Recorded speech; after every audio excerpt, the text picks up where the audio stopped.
کۆمەڵی دادگەری کوردستان هەمیشە لە داواکردنی مافی هاوڵاتیان و موچەخۆرانی هەرێم پێشەنگ بووە. سەردانەکەی مامۆستا عەلی باپیر و شاندێکی یاوەری بۆ بەغداد و کۆبوونەوەی لەگەڵ سێسەرۆکایەتەکەی عێراق لەسەر پرسی موچە ئەو پێشەنگەی کۆمەڵی دووپات کردەوە. ڕۆژی سێشەممە شاندێکی کۆمەڵی دادگەری بە سەرۆکایەتی مامۆستا عەلی باپیر سەردانی بەغدادی کرد و سەرەتا لەگەڵ محەممەد شیاع سوودانی سەرۆکۆزیرانی عێراق کۆبووەوە. هۆکاری سەرەکی سەردان و کۆبوونەوەکەش پرسی موچەی فەرمانبەرانی هەرێم بوو. لە کۆبوونەوەکەدا مامۆستا عەلی باپیر داوای لە سوودانی کرد ناردنی موچە بەردەوام بێت، هاوڵاتیانی هەرێم باجی ناکۆکیە سیاسیەکان نەدەن و مافەدارەیەکانیان نەبێتە کارتی فشاری نێوان هەردوو حکومات. لە وەڵامدا سوودانی بە مامۆستا عەلی باپیری وت هەوڵم داوە چارەسەر بۆ کێشەدارەکان بدۆزمەوە و باری سەرشانی موچەخۆرانی هەرێم سووک بکەم. ڕێگەش نادەم ناکۆکیەکان ببنە بارگرانی لەسەر شانی خەڵکی کوردستان. هەر لە میانی سەردانەکەیدا بۆ بەغداد مامۆستا عەلی باپیر سەردانی هەرێک لە دکتۆر لەتیف ڕەشید سەرۆکۆماری عێراق و مەحموود مەشەدانی سەرۆکی ئەنجومەنی نوێنەرانی کرد. لە هەردوو کۆبوونەوەکەدا پرسی موچە و مافی هاوڵاتیانی هەرێمی کوردستان تەوەری سەرەکی بوون.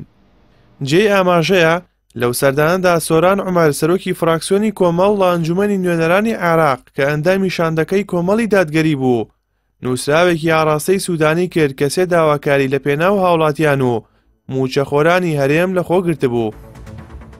سۆران عومەر داوا لە سوودانی دەکات هەموو ئەو کەسانە سزا بدات کە بە شێوەیەکی ناسایی کۆنتڕۆڵ و فرۆشتنی نەوت و داهاتی شیاو دەکەن. هەر لە نووسراوەکەدا داواش لە سوودانی دەکات ناردنی موچەی فەرمانبەران، خانەنشینان و خاوەن پێداویستە تایبەتەکان لە هەرێمی کوردستان بەردەوام بێت و بەهۆی کێشەکانەوە ڕانەگیرێت. سۆران عومەر داوا لە سەرۆکوەزیرانی عێراق دەکات بەڕێاردانی کۆتایی و چارەنووسساز بدات بە جۆرێک خزمەت بە بەرژەوەندی گەلی کوردستان بکات.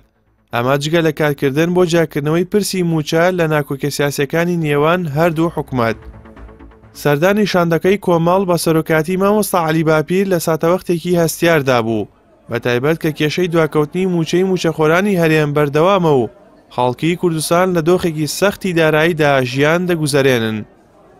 مامۆستا عەلی باپیر سەرۆکی کۆمەڵی دادگەری لەم سەردانەیدا بۆ بەغداد هەوڵیدا هەڵەی حیزبەکانی دەسەڵاتی هەرێم ڕاست بکاتەوە کە 10 ساڵە قەیرانی داراییان دروست کردووە و بیریان تەنیا لای بەرژەوەندی و پۆست و پارەیە لە پێناو خۆیاندا. بەڵگەش بۆ ئەمە ئەوەیە مامۆستا عەلی باپیر بەڵێنی لە سوودانی وەرگرتووە کە هاوڵاتیان و موچەخۆرانی هەرێم تێکەڵ بە ناکۆکیە سیاسیەکان نەبن و ناردنی موچە بەردەوام بێت. پاڵپشت بە هەوڵی سەرجەم خەمخۆران و لایەنەکان بەتایبەت مامۆستا عەلی باپیر و کۆمەڵی دادگەری سوودانی شاندێک دەنێرێتە هەولێر و لەگەڵ بەرپرسانی هەرێم تاوتوی پرسی داهاتی نانەوتی و ڕادەستکردنی نەوت دەکەن. بڕیاریشە دواتر لیژنەکان راپۆرتێک لەو بارەیەوە ئامادە بکەن.